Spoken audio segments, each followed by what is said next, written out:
Good afternoon and welcome back to Girded with Truth. I'm really excited about the series we have been going through called Times and Seasons. God has really been using this series to bless me personally. I hope He's also using it to reveal some things in your life that you may have been battling with today. So, continuing times and seasons, we're gonna get into the season of divine acceleration. A lot of times we feel like we're waiting, we feel like where's God? We feel like we just barely holding on or pressing through. But I'm here to tell you that God is about to divinely accelerate things that you have been waiting on. You think that you have been waiting, you think that you have been doing nothing, you think that your life is stagnant, but not so.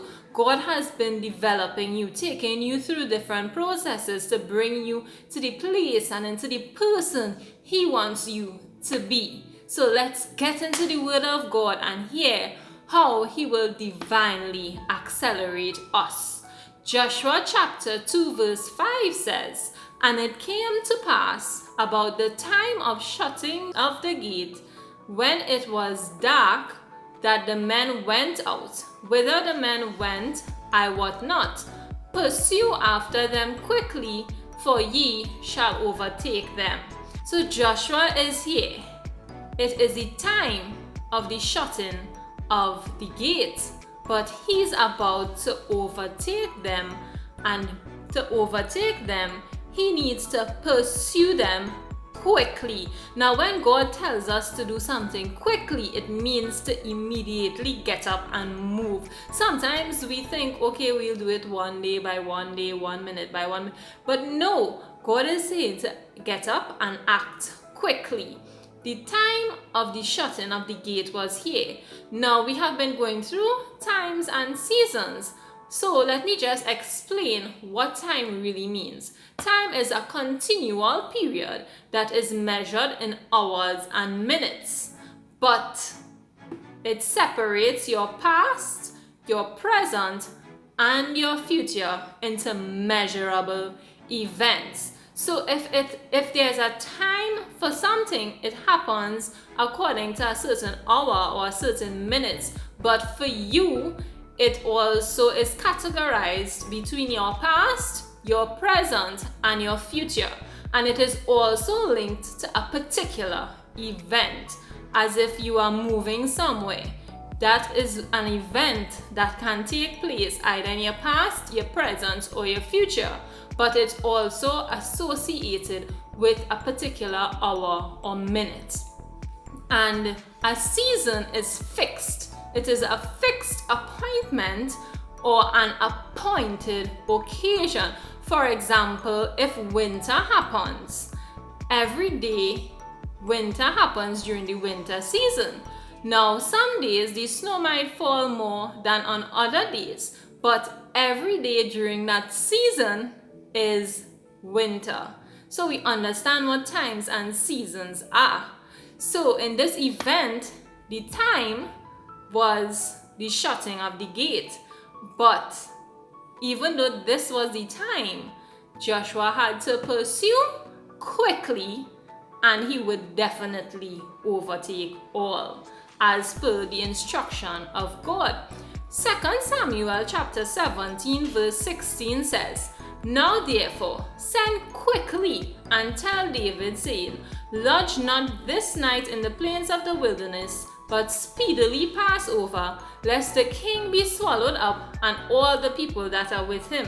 Now David was going to rest, he was going to lodge in the plains of the wilderness, but he got word that this could possibly lead to their death, and he was told to speedily pass over. So now God is telling you, pick up the pace. Don't just do things as you used to.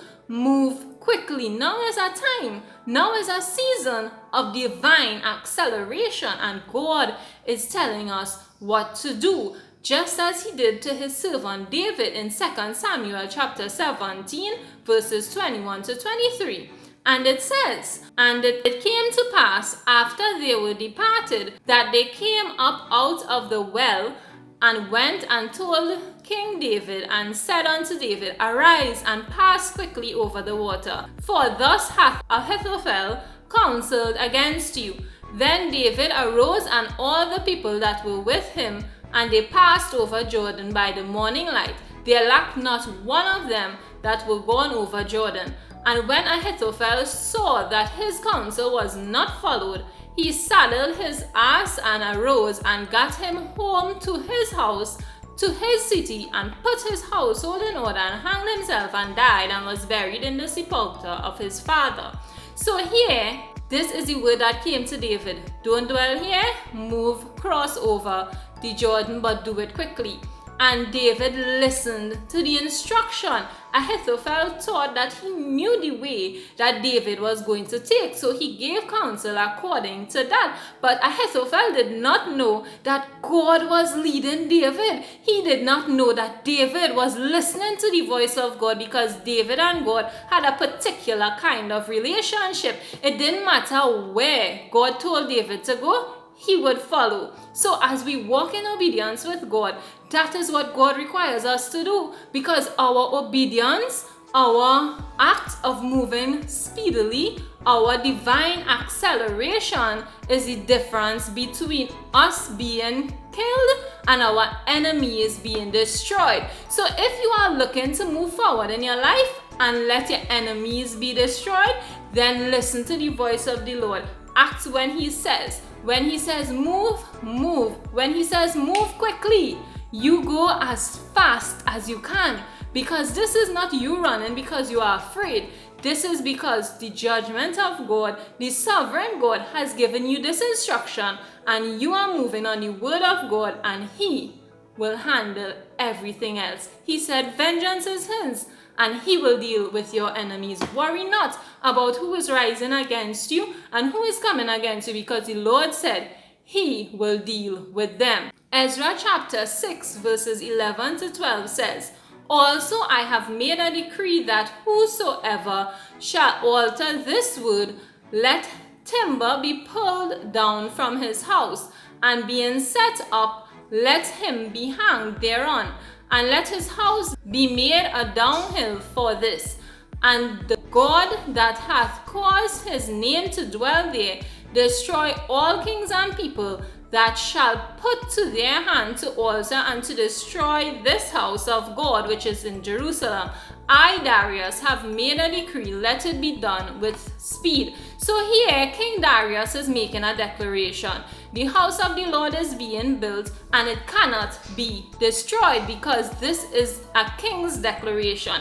Anyone who comes against the word of a king is immediately killed. No one can stand against a king, not just because he is so wise, but because of the position he holds. So King Darius is making this declaration that nobody can alter his word, and nobody can try to take down this house of God. So today, as King Darius had made this declaration, God is making another declaration over us. Jeremiah chapter 1 verses 11 to 12 says, Moreover, the word of the Lord came unto me, saying, Jeremiah, what seest thou? And I said, I see a rod of an almond tree. Then said the Lord unto me, Thou hast seen well, for I will hasten my word to perform it. So God is saying to us, what are you seeing in your life? What is the promise that I had spoken to you? Can you speak it forth to me? Can you tell me it clearly? Can you give me it from a perspective that would bring glorification to me? Can you tell me it from a perspective that involves souls being saved, that involves the work of the kingdom being established on the earth? So God is saying, speak back my word to me that I have given to you, and I will not only perform it, but I will hasten it to perform it. So today, God is ready to give us divine acceleration. He is ready to bring us into the season of divine acceleration. As a matter of fact, this right now, we are standing in the season of acceleration. but we have to listen to God. We have to obey God, and we have to move when He says. We have to be quick about it. This is divine acceleration, the season of divine acceleration. Let us move quickly into purpose. Let us move into the place, into the space, into the people that God has created us to be. This is your season of divine acceleration. Let us walk in the purpose of God as He places us quickly into where we need to be. Thank you so much for listening. Have a wonderful weekend. Bye.